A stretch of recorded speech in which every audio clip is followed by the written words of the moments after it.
From the Lives of our Saints. This coming Friday, our church celebrates the feast of Saint Myron. The following are some thoughts on his life and works. Myron was a man of influence, but it was only through tireless effort that his farm prospered. Others were less yielding for lack of hard labour born of dedication to a high purpose in life, to say nothing of Christian dedication that allows only 1 day of rest per week, and oftentimes less than that. As a result of his industry and resourcefulness, he had more to market than most. But some of his customers, if not most, were lacking for ready cash, and Myron's flourishing farm took on all aspects of a non-profit organisation. The more the need, the harder Myron worked, and the more he gave away. Finally, he was threatened with bankruptcy himself, but a highly unusual incident of generosity proved him once and for all a man of divine purpose. He surprised 2 thieves one night who were stuffing a small sack with grain. They dropped the sack in terror and were about to flee, when Myron calmly told them that the sack they'd brought with them was not much larger than a purse, and he proceeded to give them a much larger sack.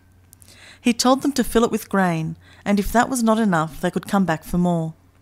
He added that they need not come under the cover of darkness, but were free to come in God's daylight, with the assurance they would not be turned away. This marvellous exhibition of Christian charity was soon public knowledge, and he was besieged not only by well-wishers, but by those offering to help him.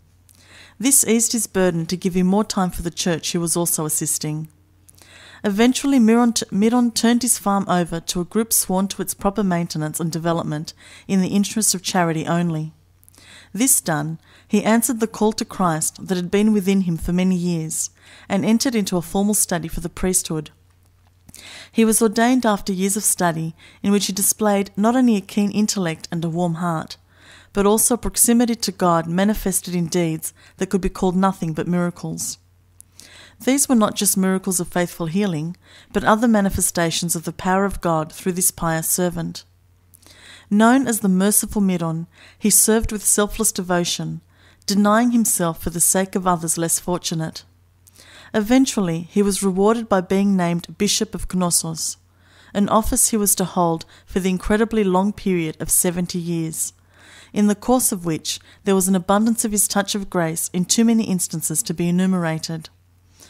One account of unusual circumstances has to do with the relief of a community whose flocks were being systematically killed by one or more of the wild beasts that roamed the region, in some cases becoming man-killers.